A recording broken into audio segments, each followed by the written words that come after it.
I'm already letting you know, Trina. I'm not even blaming my dad. To understand and know about body contours. You cannot. That's how it was. Because a pound could... I felt that it was over. Now think about the anxiety they get when they're driving to Something that I've done for my life, where trauma responses were getting a fan and there's no heart. What are you doing?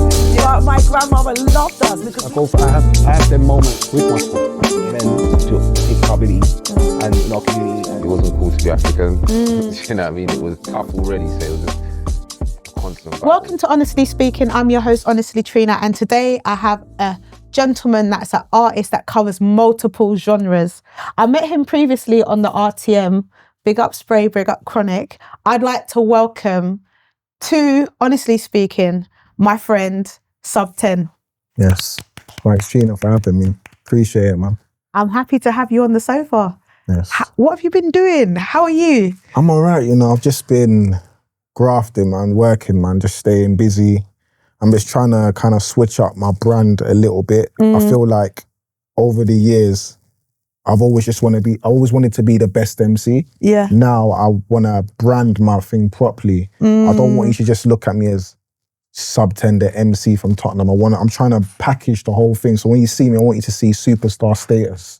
So that's where I'm at the moment. I mean, your skin's glowing superstarish. Yeah, come on.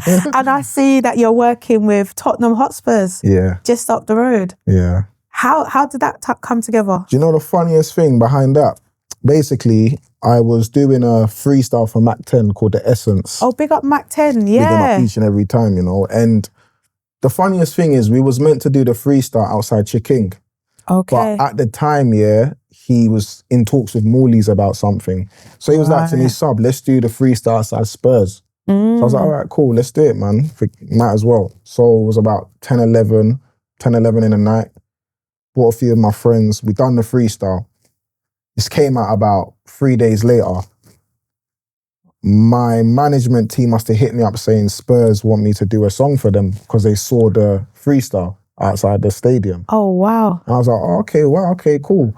I didn't first believe it too tough. I was thinking, all right, cool. And is that your team? Yeah, that's my team. Oh my gosh. Yeah, that's the funniest thing about it as well. Yeah. So, yeah, it was like, when they reached out to my management and they told me that, I was like, cool, I don't mind. Sent me the task to do. Obviously, I'd done my thing. They liked it. And then obviously after that, I kind of built a relationship with them. I thought to myself, you know what? I don't want this to just be a one-off. Yeah. And to be honest, when I MC, I'm always talking about North London, about Tottenham. So I said, you know what? I need to brand this properly. So I'm actually want to build a relationship with them. So I kind of like spoke to a few people from Spurs about the plan I want for myself. And they kind of liked it. So we kind of just bumped heads and thought, okay, cool, let's start doing a few bits and bobs. Yeah. So yeah, that's what it was really. I've done about 2 songs for them this year. I've been in a few adverts. And I've got something coming up with them on Black Friday, so yeah. So this will be out after that, so... Yes. Yeah, yes, yeah. I'm really proud to hear that. Man. Appreciate it. Big up Mac 10 each and every time as well, man. Each and every Trust time. me. Mac 10, the invite's been extended. Come on. So come over and sit on the sofa. Yeah, man. What does it feel like getting to work with your team? Do you know what? It's so crazy because someone said it to me the other day. They were like, yo, what you're doing is mad, But you see with me, I'm a kind of person, when I do something, it's on to the next. And I need to stop kind of doing that. Sometimes I need to sit back and embrace it for a little while. Say, you know what I'm doing is actually mad, But it's always on to the next for me. Okay, I finished doing that. What's next?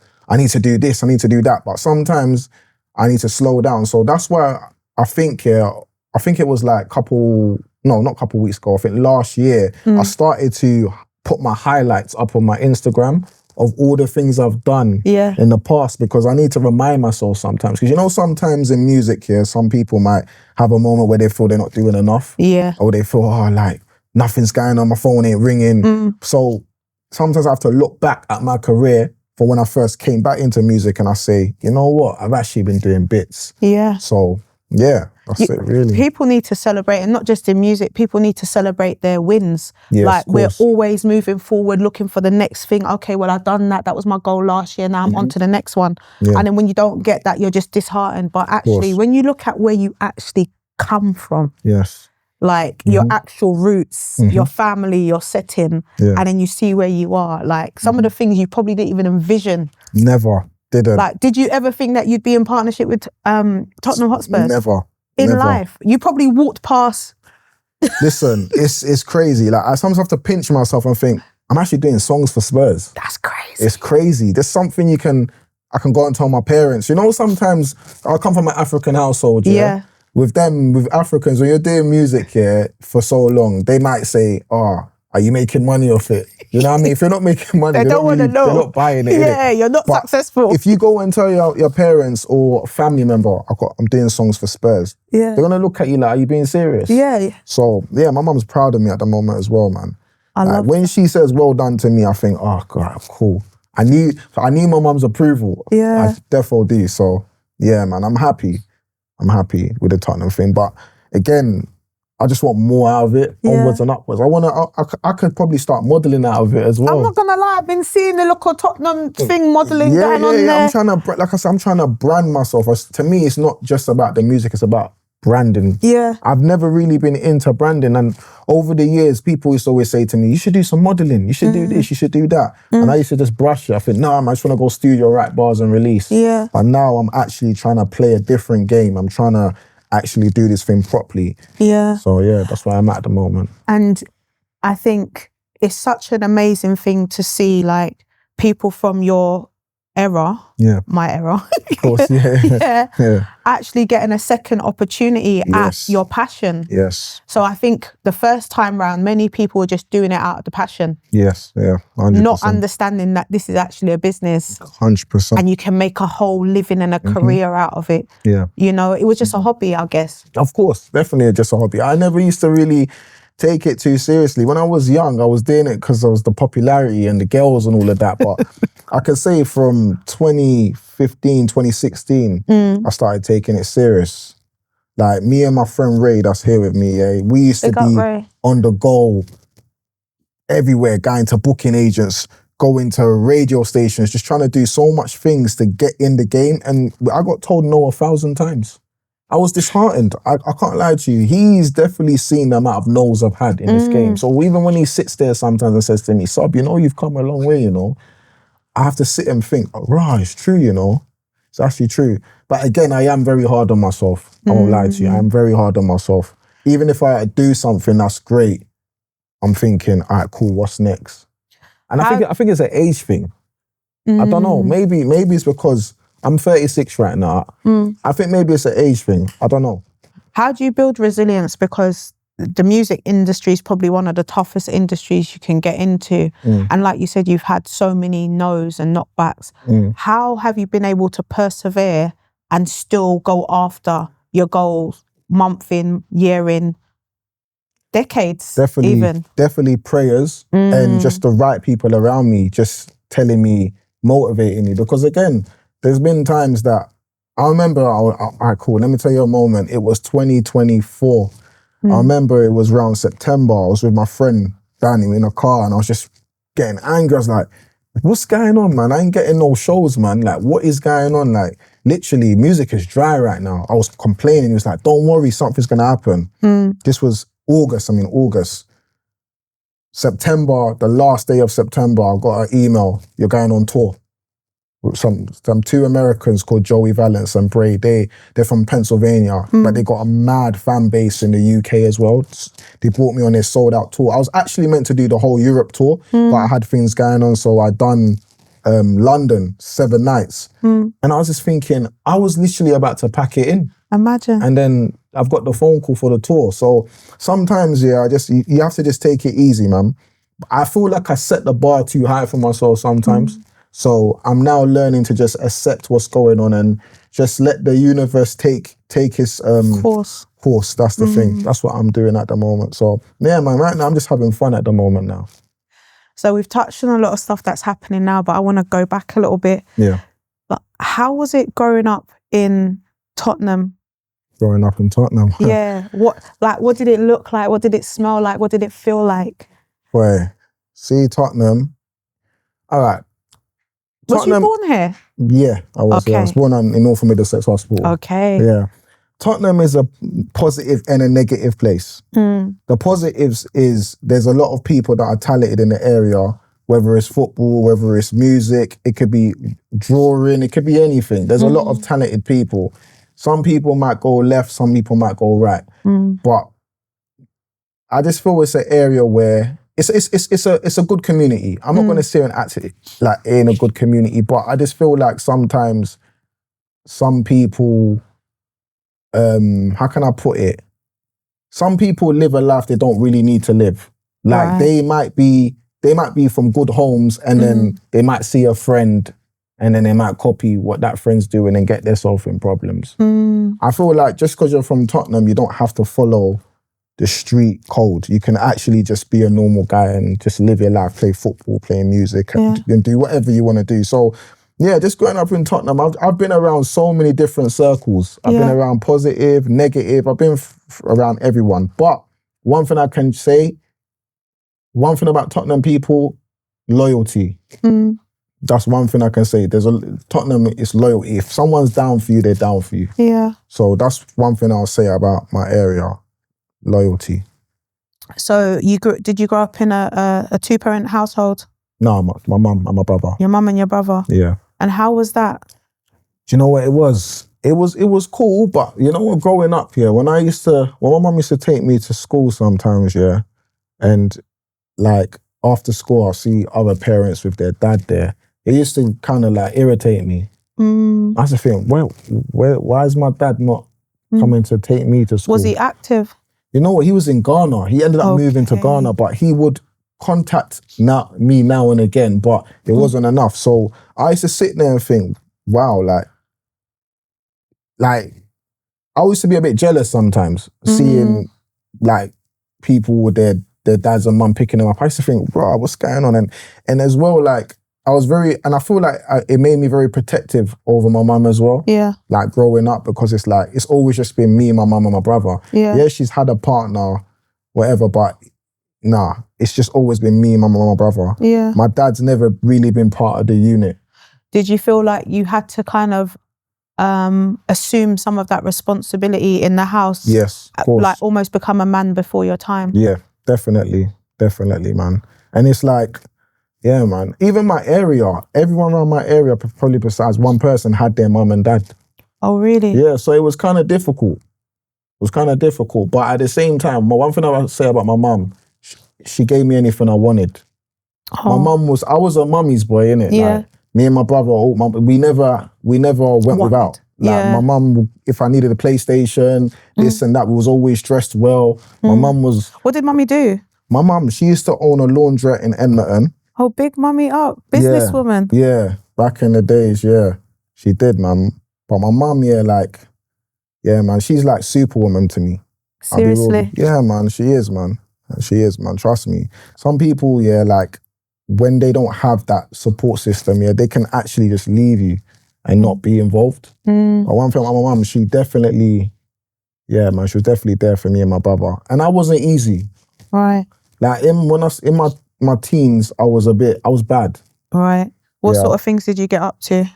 Some dumb stuff, man. Just doing dumb stuff, like dumb street stuff, and bringing problems to my door, like police and all of these type of things. And I'll never forget the day when police came to my house and they arrested me, but I was on my way home and they actually handcuffed my mum. No way. Yeah, they handcuffed my mum, and I was like probably 10 minutes away from the house. And I remember when I came and I see my mum handcuffed, and my mum was praying. And she was just thinking, like, she said one thing to me. She said, I've been in this country for X amount of years and I've never had handcuffs on me, but this is because of you. And I remember I felt so bad that day. I was thinking, oh my God, like, this is mad. I need to stop. Yeah. You know what I mean? So, yeah, from then on, I started to want to change certain things in my life. So, yeah, kind of went on the music route. What made you kind of take that path to, like, get involved in stuff? I mean, I'm a single mum, so like I'm like kind of doing this for my own. Do you know what it is? I'll be so real with you, I didn't even need to do all them type of stuff, you know? Because you had everything. Yeah, it's just that, you know, when you're rolling with your friends, and I had cousins as well that were doing whatever they were doing. To me, I just found that stuff fascinating. Okay. So then, like, I wasn't content with what I had at home, and I Yeah. always wanted more. Yeah. So then I just started doing stuff that I didn't really need to be doing. That's what it really was. It wasn't that I was desperate for it. I didn't need it, honestly. But yeah, I was just, man. Today they will say, call it following fashion, innit? You know what I mean? Because I didn't really need to do it. I was actually cool. It's peer pressure sometimes as well, isn't it? Like, when you're around people and the majority of people are doing things, you kind of just tag along, isn't it? Yeah. And it's like, I was always popular. Okay. So it's like, when you're the popular one, they expect you to be in that anyway. If they're not seeing that you're doing them things, they're thinking, right, like, okay, he's not really on nothing. Yeah. But yeah, I didn't really need to. But one thing about me, I've always been popular for just being me. Yeah. I didn't really need to prove anything. It's just people just generally talk to me. I had that kind of leader aura. Like, people just talk to me. But again, I just done things that were extra. Yeah. And then it's got me in a lot of stupid situations that I just regret to this day. Yeah. You know what I mean? But you know, sometimes, as much as those were stupid situations, those are the things that help to make you the man that you are today. Of course. And you're a very responsible man, very successful. Yeah. You got your head on your shoulders, and I'm sure your mum's proud of you now. Yeah, now she's proud of me. Do you know what I mean? Yeah. But yeah, that's shocking to hear that. I don't know how I'd feel like if that happened to my mum. Like, that would really that devastated me. Man. Yeah. It was like a punch to the chest, man. That day woke me up. It made me see, I'm doing too much, man. You should chill out. I'm bringing madness to my doorstep. Yeah, and that's the one thing we're not supposed to do. Exactly. You know, definitely when your mum's trying her hardest.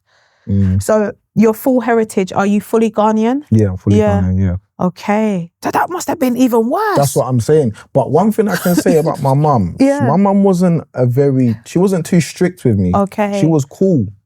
Because I'm not gonna lie to you, all my friends could come to my house and chill. Oh. Yeah, like I had my ear pierced in school. What? You couldn't have your ear pierced in some people used to have to wear magnets in school and take it off when they go. Yeah, I was cool. I had my ear pierced. Like, I had cane rolls early. You were flexible. I was cool. My mum was cool. Because my mum went to school in this country. Okay. Yeah, she went Highgate Wood. Because when she came to this country, she was staying with she's not my grandma. Basically, she's my mum's sister. Okay. So I call her grandma, but it's really my great because she raised like a mum, So she was staying there. So my mum, she kind of understood certain things. Mm-hmm. So it's like, man, I didn't really she wasn't really too strict with me. Oh, you had a flexible... I just never violated. I never disrespected her. I wasn't rude to her. Yeah. But I did take the piss doing, obviously, what I was doing, innit? But tested your boundaries. Yeah. But she was cool, man. My mum's such a humble woman. Cool. Okay. So this happened when? Like, what sort of age group did this happen? That happened, I can say 16, 17. Yeah. Yeah. I can say from... All right. I started acting up from year 10. Year 10? Year 10. I started acting up. That's like 14, 15? Yeah, but then when I started actually doing madness, was from 17, 18, 16, 17, 18, around there. So academically, how did you do?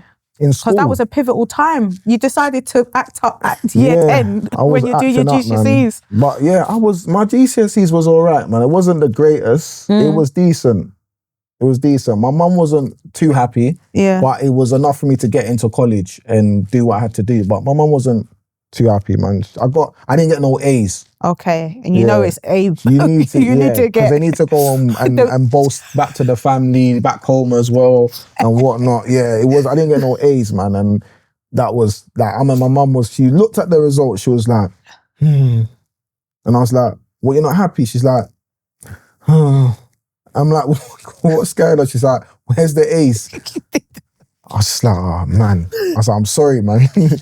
But I got a couple C's and D's, and I got one B. Yeah. But she wanted the A. Yeah. Shout out my A-star son and his A's and B's. Big him up, He's doing politics, economics, and law. Proper, so man. Shout out my son. That's proud proper. of him. I respect that, shout out man. my daughter as well. Big up, man. But it's so, I feel like I'm living through my kids vicariously. Like, when they're GC, I almost feel like their results is a reflection of me. Yeah. Like, you've got children, don't you? Yeah.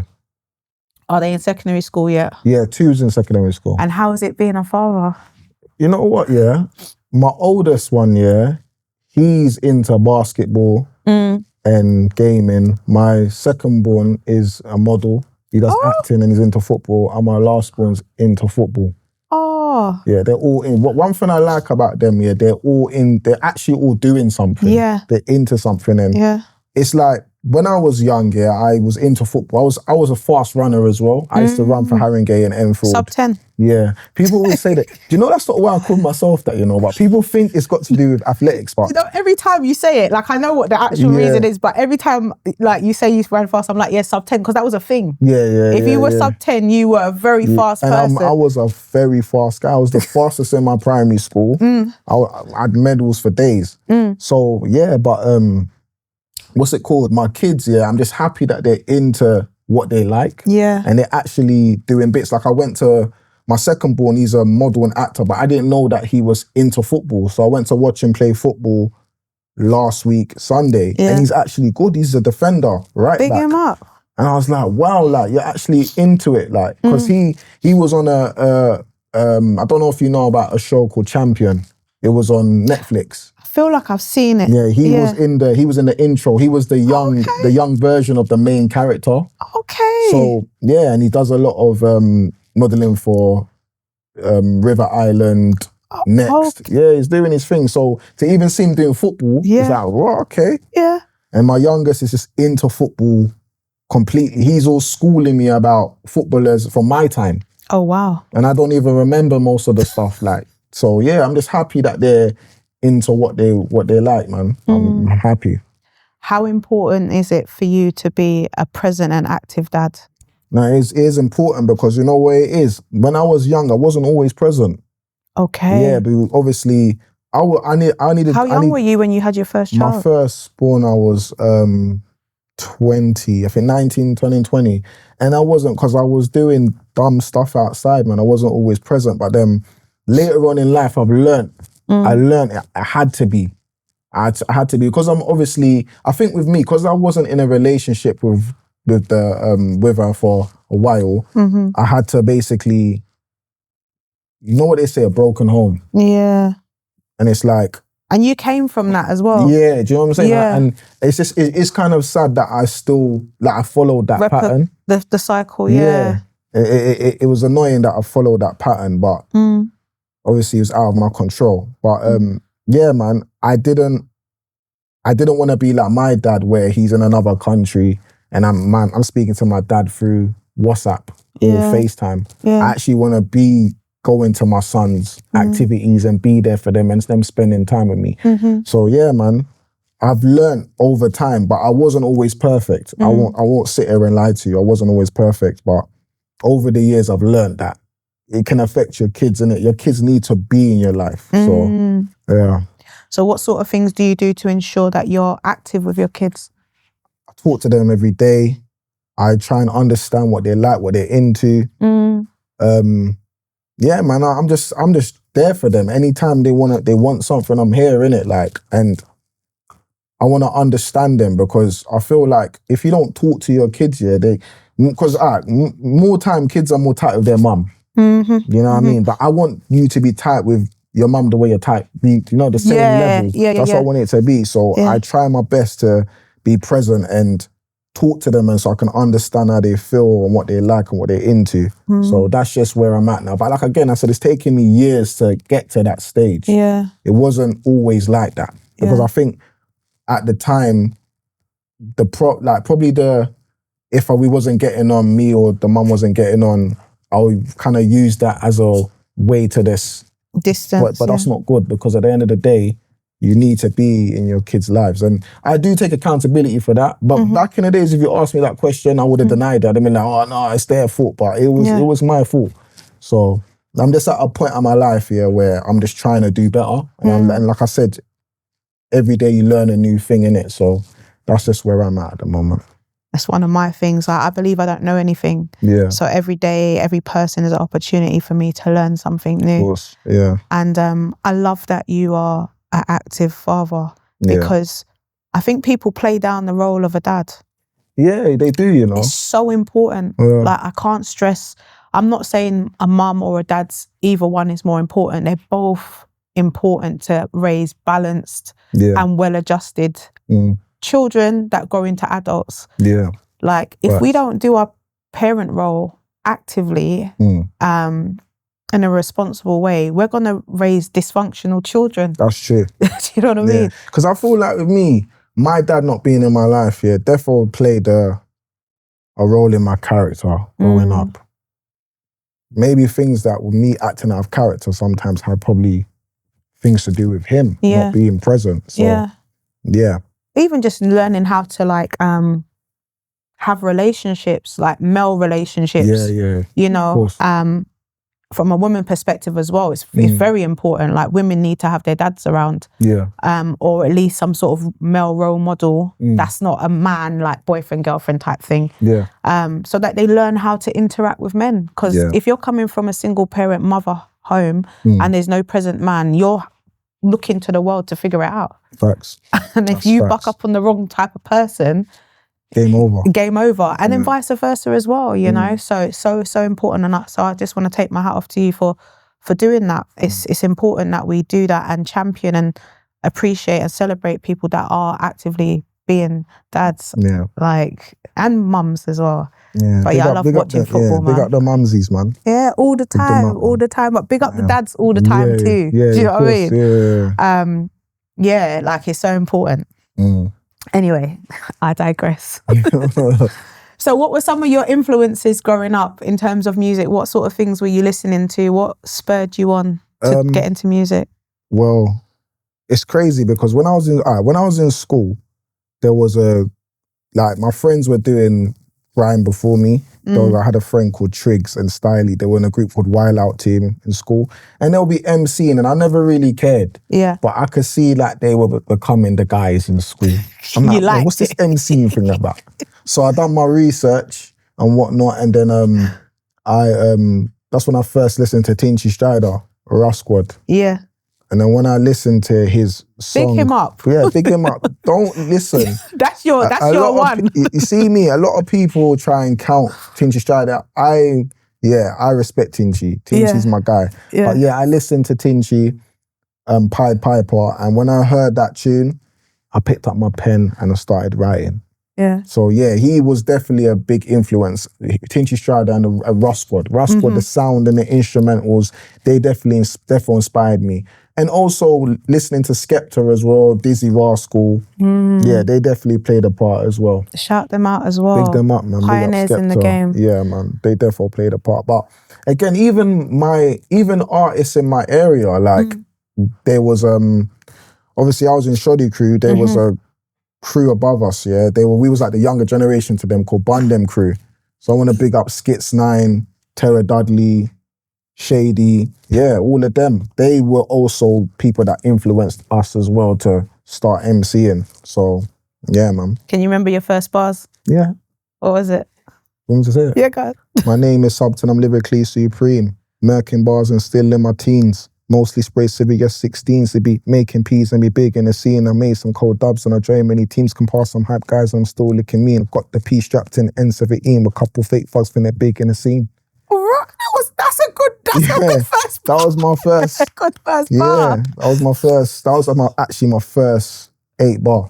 Oh, wow. But then I had a slogan back in the days that I used to say, my slogan was, Sovereign always about. Merkin choose, that's what I'm about. Merkers in the making, no doubt. I know my haters will get blown like a drought, and again, and I'll repeat it. That used to be my wheel up bar. That's your wheel up bar. Yeah, so when if someone says to me, Sovereign always about, they definitely used to listen to me back in the days. Yeah. Yeah, so that was my slogan, Someone always about. That's not a bad first 8 bars, you know? Yeah. But that was off listening to Tinchy Strider. Yeah. That's how I even made that lyric. Okay. So, yeah.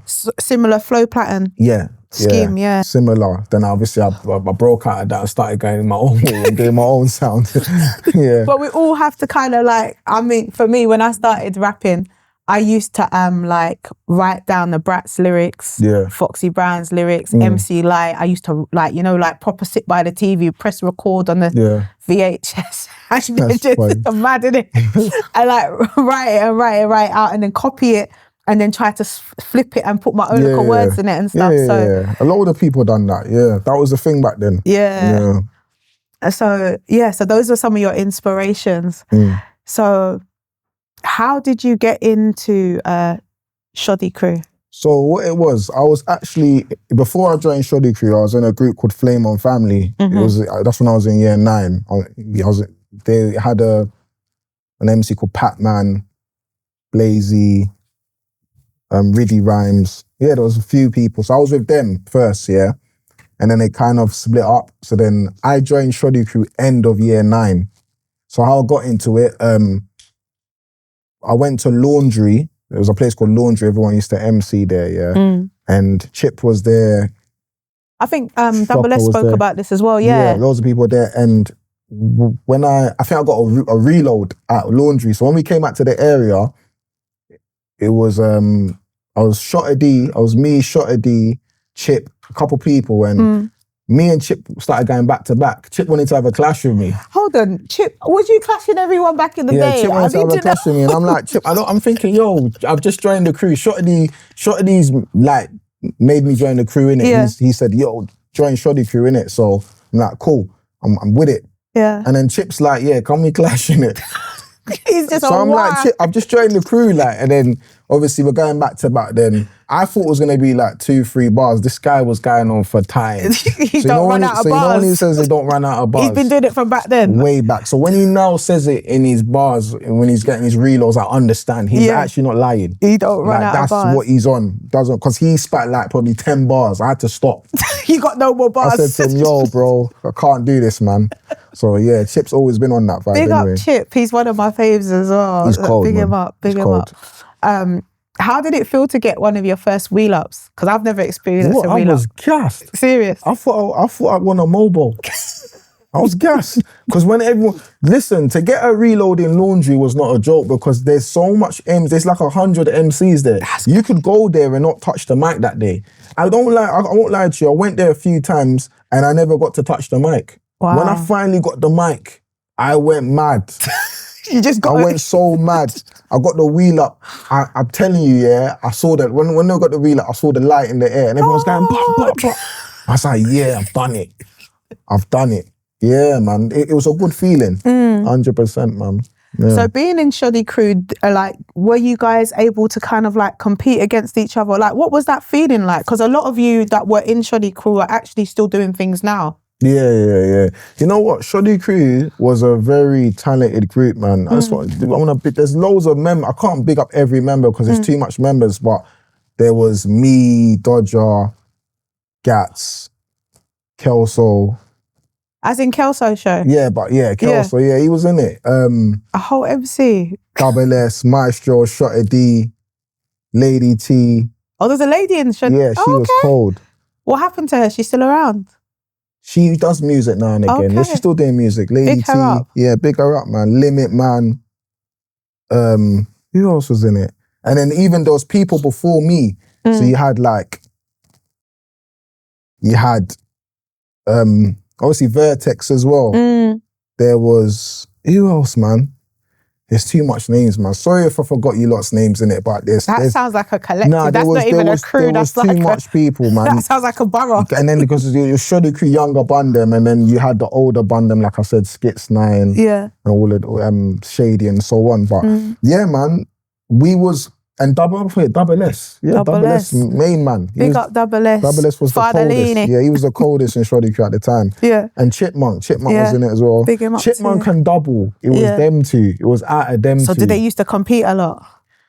I wouldn't say they used to compete a lot, but they got compared to each other a lot. Okay. Yeah, they got compared to each other a lot, I won't lie to you. But yeah, Chip was good. It was cold.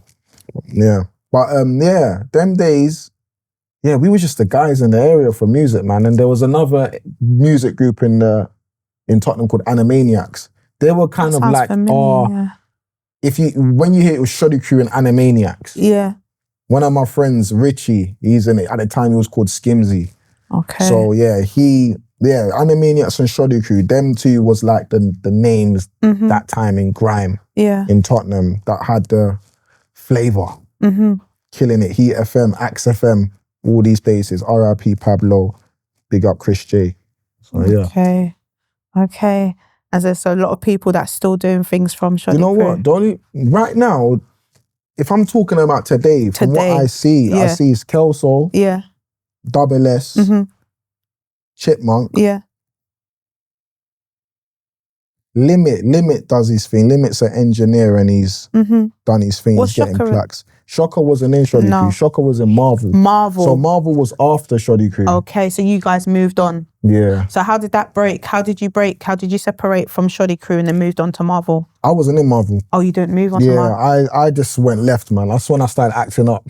Oh. When I left Shoddy Crew, I just started acting up a guy in a whole complete different way. And Double S, Chip, and Vertex went on and carried on doing their thing. Okay. So yeah, man, and I was rating it, man, but I just tapped out on music for a while from there. What made you jaded about music? What made you stop? Because I just thought I just couldn't bother to write no more lyrics, man. I just wanted to just live life. You want to go make money? Yeah, make peas. That's what I was on. I just wanted to make peas and look fly. I didn't really want to go studio.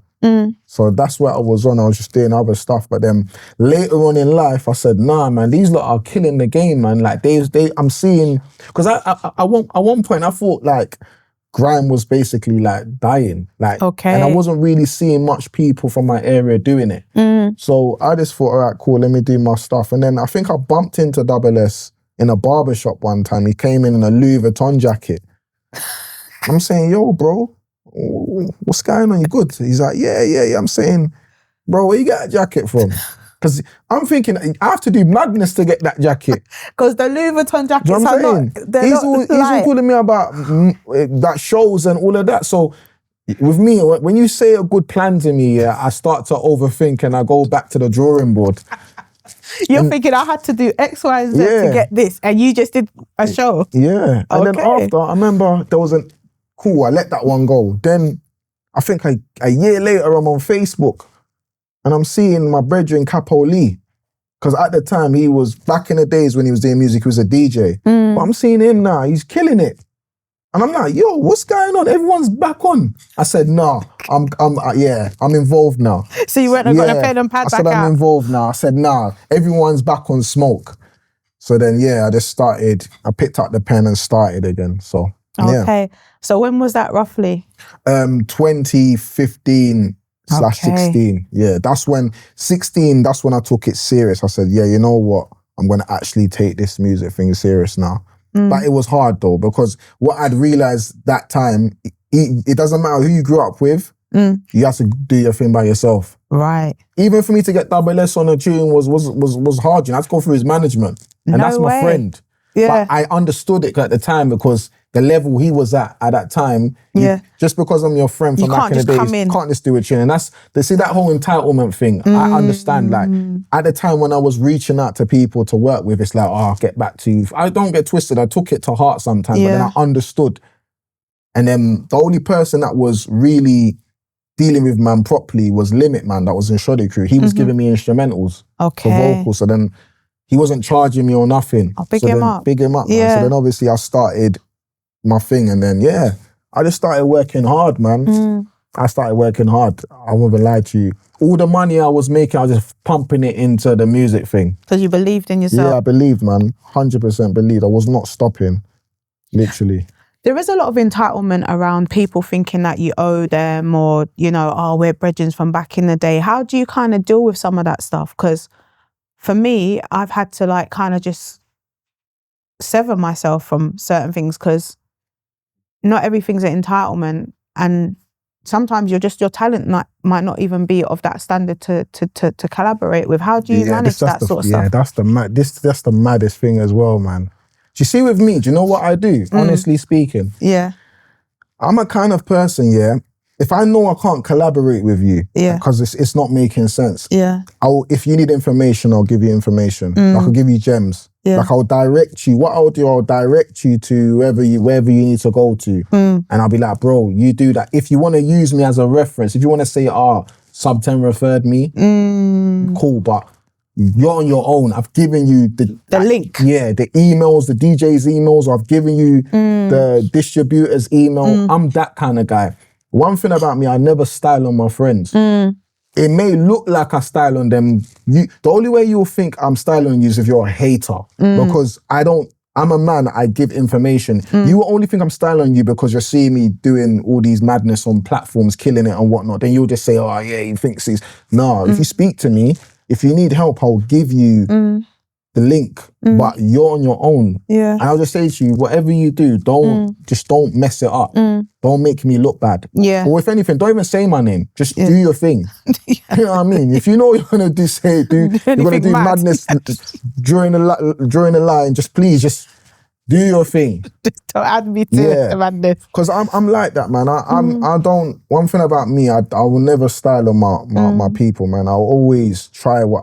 Because there was once upon a time in my life I needed help. Like big up Dundee. I'll never forget when I shot a video called Mazza, had Double S and Capo Lee. That was the first tune I got Double S on. Okay. And Capo Lee.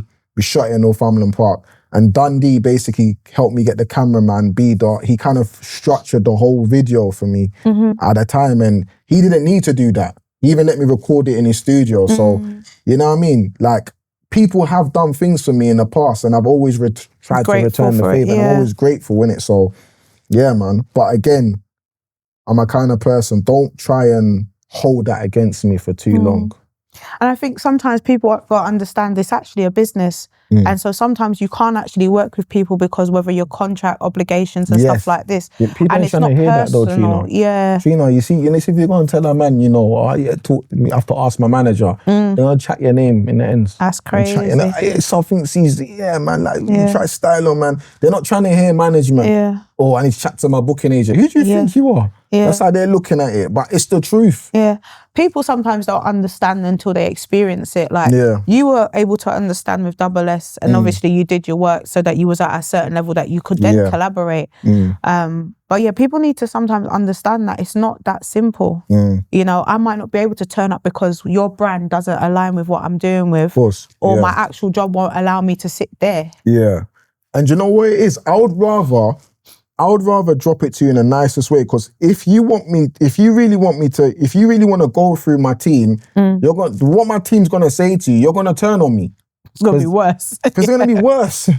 They don't care. They ain't got no loyalties to you. Like, they're gonna talk madness. So it's better I give you the information and tell you the truth, innit? Yeah. So that's what it is. And to be honest as well, like the style of music I kind of do, like most of my friends don't really do what I do. They don't mess with that. Yeah, some of them are starting to now. Yeah. Because I remember when I first done it, a lot of people were laughing at me saying, when you jumped on doing drum and bass, and then they see me get the millions of streams and the shows and all of this, and now they're doing drum and bass now. But it is what it is. Like, I won't call it a bandwagon thing. I think we're in a time here where people want to see if it works. If it works, then they might want to jump on it as well. But I got a lot of backlash for doing drum and bass round that time.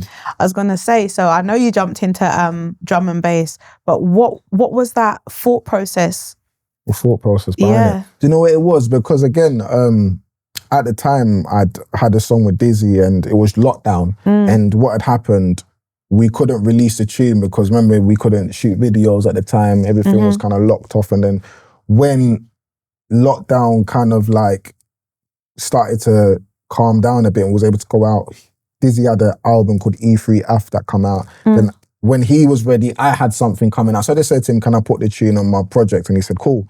So then at the time, there was momentum for the song in it and it was starting to die out because there was no motion. So then my manager at the time, they were called 304 Music, found, they were fans of Hospital Records. That's a drum and bass label that I work with. And they had a single that they wanted me to do. The producer's name's Whiny. I wasn't really on drum and bass that time. I didn't understand the genre. Like, I knew about it briefly because I saw Goldie in 2019. What, Goldie? Yeah, at Troxy. Big up Goldie. Big him up. Legend, pioneer. Big him up. And I'd done a show for SBTV. It was called Secret Cinema. It was for a week and he was hosting. And I kind of had brief words with him. He kind of schooled me a bit about drum and bass. Yeah. So I was like, cool, I know about it.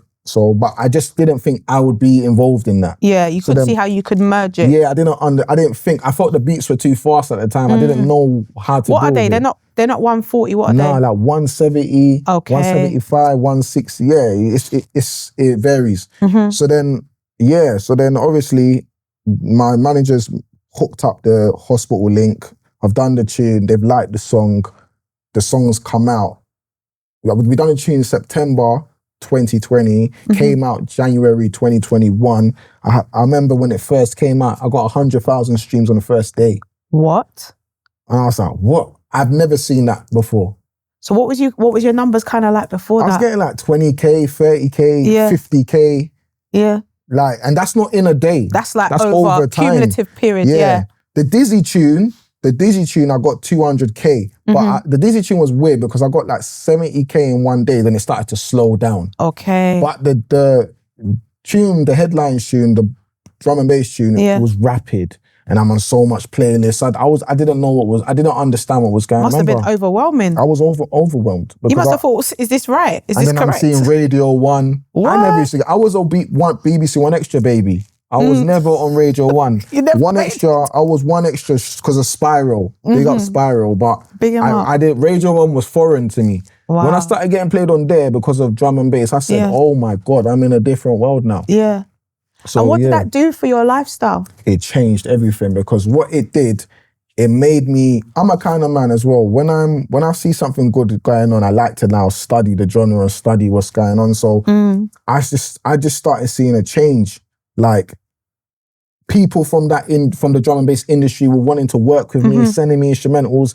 They were so cool because I would say, see, drum and bass, it's not the same as grime. Grime is a very bougie genre. Okay. When I mean bougie, you can't just work with certain people like that. You have to have mashed works to get certain features. Drum and bass, my first tune, my next single was with a guy called Harry Shotter, and he's a legend in drum and bass. He was my second tune. Oh, wow. You know what I mean? That's... And I was like, what? Like, Harry Shotter in drum and bass in grime is like a... Like a Wiley. Yeah. You know what I mean? Yeah. And that was quick. He But was Wiley so would cool. do work with people though. Let's just, yeah. Yeah, big up Wiley. but Big up Wiley each and plays every mind time. games sometimes though. Big him up still. Big up Wiley Big each him and up, every man. time. But yeah, Harry Shotter was so cool. But what I learned about drum and bass, they're up to work with you. They're up to work with you, innit? So yeah, and people liked the song that I did headlines because it was kind of a different sound in drum and bass. It wasn't kind of the norm at the time. Yeah. So people gravitated to it. And it came at a risky time because drum and bass is a festival genre. You don't really listen to it in your car. So lockdown, there's no festivals. So I don't even know how it ended up getting that amount of streams. But you see, when festivals started, they started shooting. Again. The numbers will go, it had a second run. Wow. It just started, because I remember it got stuck at 500K for a while. Yeah. As soon as festivals open, shot to 1 million, then it just hasn't stopped. Oh, wow. Yeah. That's when I realized the importance of festivals. And I think for me, off doing drum and bass, it opened new avenues for me, like doing dubstep, garage. And it made me realize that, okay, cool. I don't care about being the best MC. I wanted to be the best MC before. I care about having a song that will lift the whole place up. Yeah. I'm trying to go to a festival and I want everyone to move mental. I'm not trying to spit Loads of mosh pits business I want going the mosh on. pit. I'm not trying to go and spit a 92 bar and they're just standing there looking at me. I want songs that as soon as I touch down and I get on, superstars. You know how Kanye West stands there, yeah, and then he just stands there and I'm on that. Yeah. I remember when I was on tour. So did you tour before doing drum and bass? Did you actually get to go and travel around? I didn't. I swear to you, I probably went to one country, and that was Belgium. Wow. But then I've done a few grime shows. I've done Grime Originals, big up Sharky Major. He used to book us for Grime Originals. We used to do it at Fire in Vauxhall, I think that's what it's called. Yeah, it is. Yeah. Yeah, I got booked for that. I done JME. I done that show JME does, Grime MC FM, I think it's called. Grime FM MC, I think it's called. I done that. And I done, what else have I done? I done, President T, big up President T. He used to bring me to grime shows as well. He brought me to Transmission Festival. He's brought me to a few festivals of grime. So, I done a few shows, but when I mean my name on the flyer, different. Yeah. For grime, my name was probably on the flyer probably 3-4 times in my whole career. Did you save your flyers? Yeah, I did. But you see drum and bass, Yeah. my name's, Your name's there. Yeah, and dubstep and yeah. So do you travel across the world now? Yeah. Right, the world, Go to different countries. Yeah, I go to different countries. Again, like I said, I didn't do that much with grime, but drum and bass made me studying the genre. I realized that, this is actually a worldwide thing. Because I remember the day it first came out, Americans were doing reaction videos to my thing. And I was like, what? I didn't know drum and bass crosses over to America. Wow. Never knew that. And I've worked with a lot of Americans musically off doing drum and bass. I've got songs with a couple Americans that are doing their thing. You might see my song getting played in Las Vegas. Wow. Yeah, it's crazy. So it's open, like it literally like kind of breathed life into your career. Yeah, man, it definitely did. So the way I view music is different to how it was before. Yeah, it's different. You're not a grime MC anymore. You're an artist. I can honestly admit I'm not. But I will always have love for the genre, and I can go back and spit my bars and drop music. But no, I'm an all rounder now. Yeah, I've seen too much to just call myself a grime MC. And people, but that's your roots. Yeah, that's always been my roots. That's what I started. And people might say you're a sellout for that. Because I used to hear that at one point, but I can't be because I've given a lot to the grime scene. I've got songs with Dizzy Rascal, Tinchy. I've done things, you know what I mean? I saw you with Tiny Temper the other day. That's old, you know. Is that old picture? It's an old picture. Okay. That was in 2016, 17. Okay, it was a throwback. Yeah, throwback. But you know what it was? It's mad because you see Tiny, Tinchy and Dizzy and Skepta. Yeah. See their blueprint. I studied their blueprint. Yeah. Because they do festivals as well. There you go. And their music crosses over genres. That's what I'm saying. Yeah. You know, when I done the tune with Dizzy, and I remember when I was in studio with him, and then he was just telling me about how much he earned off doing a tour in Australia, I said, yeah, that's gonna be me one day. Like I'm following this blueprint. Because again, like I said, I love my grime MCs, big up the grime lot, but where my mind's at, I'm trying to travel the world and just, superstar status. That's what I'm on. I'm 36, I got 2 more years of my contract, I'm trying to do madness. I ain't got time to sit around. Don't phone me to go and do a 16 bar on the radio. I don't want to do that. Not right now. No, just phone me for the shows. Let me just come and mash up everything. Yeah. That's where I'm at the moment. And how are festivals out of the UK? Because I've been to some out of the UK, and I feel like festivals in Belgium, Rotterdam, and those places, I think they're live. I think they're even more better than the UK ones. Yeah, they are. What's your experience like? Yeah, man, Croatia was amazing for me, man. Okay. UK is cool. Yeah. I'm not gonna sit here. We're not running down the UK. Yeah, I love UK. When I done Electric Ballroom in UK, it was mad. I think that's one of my best shows. And I done Bristol, one show called Hospitality on the Harbour. Yeah. That show was crazy. Like, UK got good shows, man. But you know, when it's abroad, you feel more important. You feel like the feeling's different. When you get out of the car and your name's on the cardboard. Sub 10. Is this Mr. Sub 10? That's what I like. That's the stuff I like. You love all of that? Yeah. And the mosh pits and all of that? Man. Trust me, man. To see people moshing to your music is lit. Like I done Boomtown this year. And when my set was at 11 p.m, it was with a DJ called Shosh. Big up Shosh, man. She's brought me on loads of shows as well, man. When I done Boomtown, I saw them going crazy to my tune. The song wasn't even out yet. I was like, nah, this is mad. Crazy. It's mad. Yeah. What advice would you give like a young person that's getting into music that probably thinks this is all they can do? What would you tell them? I'll just say to them, be yourself and also try different things. Don't box yourself in. Don't box yourself in.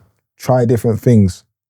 You know what I mean? If you feel something's not working for you, don't give up because there's always another avenue. Music is it's big. Like there's so many genres in music. Don't feel like you need to follow someone else's.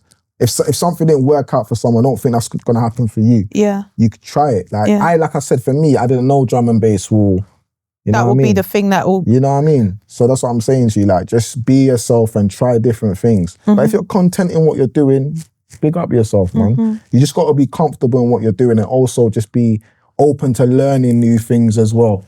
Because music is a massive genre. Because like I said to you, you'll be surprised.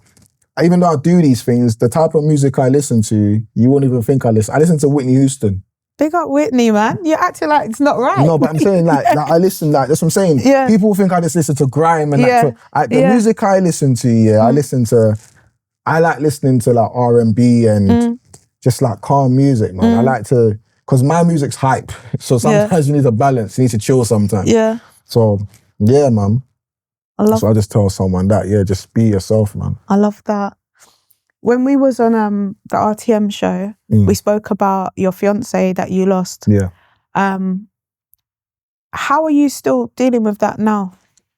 Do you know what it is, man? It's still on my mind every day. That's a situation that stuck with me forever. Like literally forever. Like I still have flashbacks about it. Yeah. Like How long were you together for? Me and her was on and off for like 10 years. 10 years? Yeah. Was that your person? She was my person. Yeah, man. I realized that later on in life. She always told me I was like, she's my person. But again, you know, when you're young, you don't really, you know what I mean? But one thing about her, she was loyal and she always supported me. And even at times when I didn't want to do music, she would tell me, get up and do it. Like, you need to do music. That's why sometimes I'm upset that when I'm having these experiences, she's not here to see it. That because she would come to my drum and bass festivals and she would come to shows and she was like, wow, she loved it, and she'll be there when I'm in a meeting on the phone. And I remember when I got the song with Dizzy Rascal, we was in a hotel with each other and she was gassed for me. She's thinking, what, you got a tune with Dizzy? Oh my God. Major. And I was waiting for, Dizzy's telling me to send the stems to the song and I'm running around the hotel because the producer's on the motorway. Yeah. He's telling me 1 hour, I'm saying, bro, you bet this is Dizzy Rascal, you need to get it You're now. the hard shoulder. You bet, I don't care, you park up at a petrol station and sort it, and she's laughing, telling me, calm down, don't worry, it's not gonna, I'm saying, listen, this needs to happen now. She kept calming me down, but it did happen in the end. Yeah. But yeah, man, it definitely, man, it's it definitely affects me, man. But I'm just at a point in my life where I'm just like slowly accepting what's happened, because it took me a long time. I had to do therapy. Like I was it's like I became an introvert. Like I was away from everyone. I was just I was just focusing on myself. Yeah. So for some of the people that don't know, you found you realized you had your love of your life. You proposed to her and then she passed away. Yeah. She passed away a couple of days later. She passed away on the 18th of October. Yeah. That's my sister's birthday. Crazy. Yeah. Yeah, man. That was devastating for me, because it's like, imagine you found the one person you want to have kids with her, you want to settle down, move out the area, live life and be happy, and then it gets taken away from you. Like it really affected me badly. Like, and with me, I'm a very strong-minded person, but you see that really got to me. Like that was like a punch to the chest. Like someone that you deeply love getting taken away from me like that. Because she was my partner, like that's my sidekick. You know, like Batman your and ride or Robin. die, yeah. Yeah, like that was my best friend. Like, you know what I mean? And for that to happen, it's just crazy. So sometimes even when I'm listening to certain songs, I remember like there was a song that got me through as well. Whitney Houston, Didn't Know My Own Strength. Oh. When I listened to that song, that's me. That's what literally I was going through. Literally. I remember after therapy, I used to listen to that every day in the morning. I had it on repeat. And when I'm listening to the words, I'm thinking, this is what I'm actually going through. You know what I mean? And it was just crazy, man. But yeah, like I said, I have flashbacks still. Like now and again, it's weird because it's mad, because I might be out doing a show, and then a memory pops up of her on my phone. And I used to think to myself, why is memories always popping up when I'm doing a show, I'm out? But it's like, I used to thought, is that her sending me a sign? Is that her talking to me? Like, I don't understand it. It pops up at the weirdest times. Yeah. You know what I mean? But you've got Angel now. Yeah, I know this, man. I know she's watching. And she'll be proud of you. Yeah, man, she'll definitely be proud of me, man. But it's like, again, like I said, it's just, I'm gutted. Like, because it's like, when I sit there sometimes and I see my friends now getting married and whatnot. They weren't even on that timing when I you were was. already there. And it's just like, bro, like, it's crazy, man. Like, Question. What made you realise that you wanted to spend your life with someone else, like with this person? What was the things that you kind of thought, like, yeah, this is my one? What made you realise that I want to get down on one knee and propose to this person? Because you know what? She truly understood me. Like, we know each other deeply. We shared our deepest secrets with each other. I could be myself. I didn't need to be sub 10 to her. Like, she knew Stephen, you know what I mean? I didn't, like, I got her name. We had each other. I was going to say, I could see we it. had matching tats from when she was alive. Like, I would never tattoo any girl's name on my skin besides my mum. Yeah, because that's know what I mummy. mean? You know what I mean? But she was someone that I believed, like, this was me forever. Yeah. Because of our history as well, and the build up to us, it just made sense. It was just like it's like a story, innit? Yeah. So then when that happened to me, I was just confused. I was out of it. I was just thinking, what is the devil what's the devil doing? Like, is the devil out to get nasty, me? what's Because this everything all? was going so well for me. Literally, everything was going so well. Like, I signed a new distribution deal before I went on holiday with her. And then for that to happen was just like, it just killed me. Like, it's changed me as a person though. Yeah. I won't lie.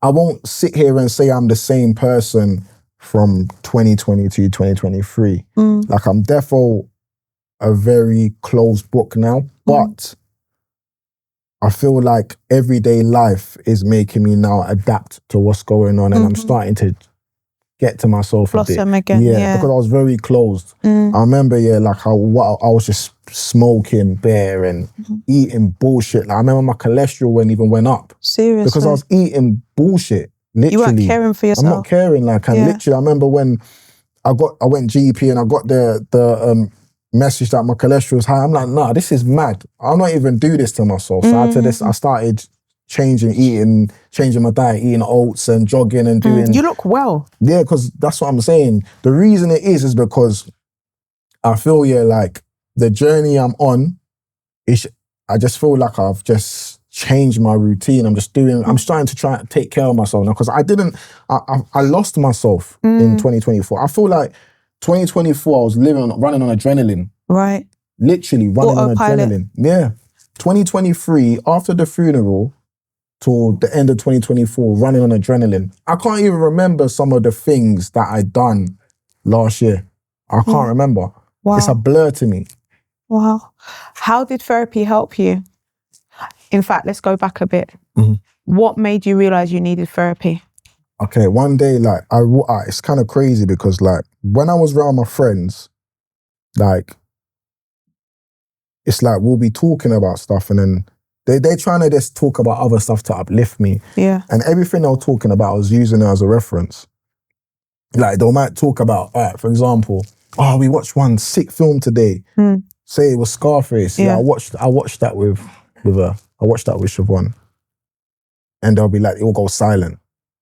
Okay, then, you just brought everything back to her. And it's just like everything, I used to keep using her as a reference for everything. And then I realized, like, the vibe will change because they don't know what to say to me because they're not going through what I'm going through. So at one point I was starting to feel like I'm a burden. And there's so many things I wanted to vent. It's like I wanted to scream to the rooftops and to speak to someone, innit? But I just felt, like, a lot of my friends didn't understand. All they could do was just be like, don't worry, sub, everything will be okay. Yeah. I ain't trying to hear that. Like, I weren't trying to hear that. People are telling me, don't worry, you'll move on in the future.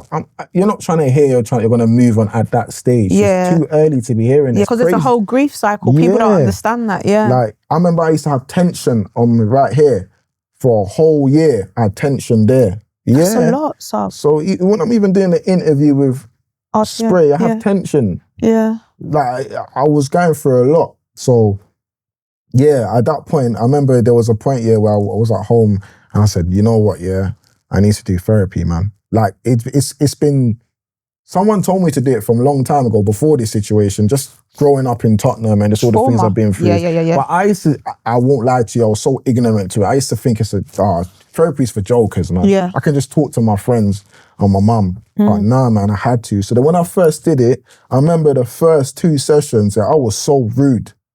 Literally, I wasn't even, she's talking to me, but I'm just being rude. And one thing I respect about her, yeah, she was just being normal. She's just like, in your own time, Stephen, in your own time. Probably by the 4th session, I started venting. Then I started letting out things and whatnot. And then I just started getting used to it. Yeah. And I respect her, man. She definitely helped me get through a lot. After I'd done I'd done therapy for about 7 months. Yeah. And then that's when I started to get back on the road and start doing shows. But because she told me that I feel like you're okay, but if you ever want to come back, you can. And I was like, all right, cool. But her just telling me I'm okay was just like a reassurance. Yeah. So then, yeah. And I can see the difference. Yeah. Like, because you're very calm right now. Yeah. Not irritated, no, nothing. And you can see it in your face, your skin's glowing. Yeah. Would you recommend therapy to anyone? Of course. Everyone needs to do it, man. Yeah. I'll be real with you, man. Especially if you've been through a lot, man. Out here is crazy, man. Everyone's got a story, innit? You know what I mean? And a lot of us like to suppress it with drugs or alcohol or just sex or whatever. But trust me, man, you need to talk to someone, man. I'll be real with you. Like I said, I'm not the perfect type. I had to go through it and I understand. So you can take my words if you don't have to, but I'm telling you, it works. You definitely need to talk to someone, 100%. And I didn't ever think I'd be a guy to say that. Yeah, big you up though. No, real talk. I won't even lie to you.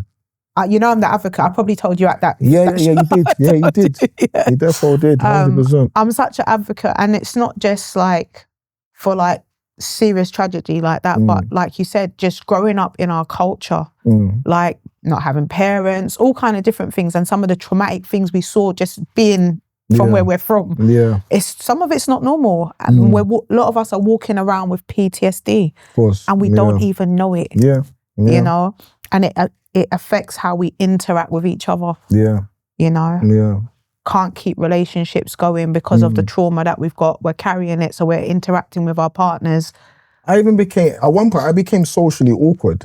At one point, I couldn't really, like, I was the kind of person, like, if I'm out with all my friends, I'm so quiet. Insular. I'm just quiet. And I've always been a reserved person, but I wouldn't speak to the point, like, I will only get involved if I could relate to the situation. I wouldn't say nothing. Wow. Literally. And everyone used to say to me, "What?" Like, people, it's so mad in a good way and a bad way. It used to make people curious about me. Yeah. I want to know what's he intrigued. Intrigued. But at the same time, it's so mad. Sometimes, like, if I'm going somewhere, I'll tell myself, I'm gonna communicate today. I'm gonna chat. And then when I get there, I don't say a word. You can prep yourself, and then you just do nothing. Yeah. Thank you so much for your open and honesty, honestly speaking. Yeah. I really appreciate it. These are the type of conversations that I want to have. I think it's so important that we have these conversations so that people know they're not alone. Yeah. You know, this is how we educate and we create tangible change. 100%. So yeah, thank you so much for your honesty. Yeah, but what's next for you? Next, man, well, like I said, I'm actually going to try and do an album next year, I think it's time, man. I feel like the last time I dropped an EP was 2022. And Capo Lee, my friend's always getting on to me like, drop some albums or something, drop a project. So I'm going to work on that. And like I said, right now I'm just on branding. I want to, like I said, I'm on superstar status. That's what I'm on right now. Why not? Yeah, I'm trying to brand myself, man, properly, man. I want to fly the flag for North London, man. There's so much flag bearers in North London, I'm not going to lie. Yeah, it's too much.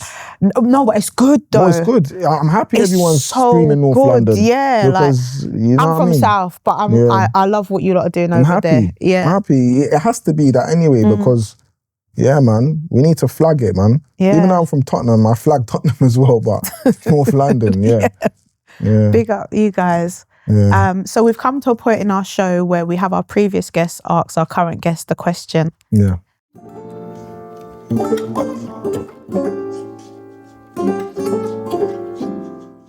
My name's Double S. The next question would be, if you had a chance to start again, what would you do differently? I'll stay out of trouble.